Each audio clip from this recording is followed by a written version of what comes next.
Arestado sa isang checkpoint sa Taguig ang isang rider na magde-deliver ng illegal na droga sa Metro Manila at Laguna. Ang naarestong suspect aminadong nagawang krimen dahil nawalan daw siya ng trabaho. Balita hatid ni Jomar Apresto. Tatakbo! Tayo! Tayo! Tayo! Tayo! Ba't ka tatakbo? Ha? Kuha ang video na yan sa checkpoint sa bahagi ng JP Rizal Extension sa Barangay Sembo, Taguig City nitong Miyerkules ng madaling araw. Ang lalaki, itinimbre daw sa mga pulis na may dalang droga. May anonymous na informant nag-text sa hotline namin dito sa presinto na may nagtatransport daw po ng illegal na droga. Ang gamit daw po na kulay puti na basag ang plate number. Para maberipika ang timbre, agad daw naglatag ng checkpoint sa lugar ang mga pulis hanggang sa maispatan nila ang motor.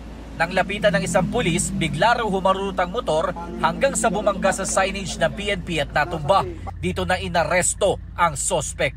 Nakuha sa kanya ang nasa mahigit 3 kilo ng pinatuyong dahon ng marijuana at mga disposable vape na may laman umanong cannabis oil. Gayun din ang ilang jelly bean na isa raw uri ng party drug. Kinukuha niya to sa Pasig.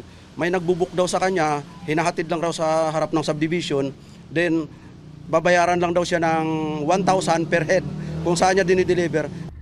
Ayon sa suspect, ide-deliver daw sana niya ang mga droga sa Mandaluyong at Laguna. Kwento niya sa pulis, mag-iisang buwan pa lang siyang nagde-deliver ng mga ito matapos mawalan ng trabaho.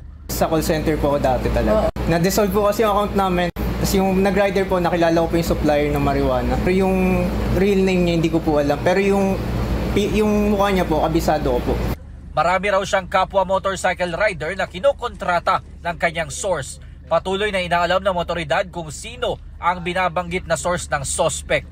Nakikipag-coordinate po ang ating Station Drug Enforcement Unit sa SDU po ng Eastern Police District as well as po sa Region 4A po. Since tukoy naman na po natin kung saan po yung kinukuhanan niya, and na-validate na din naman po natin yon.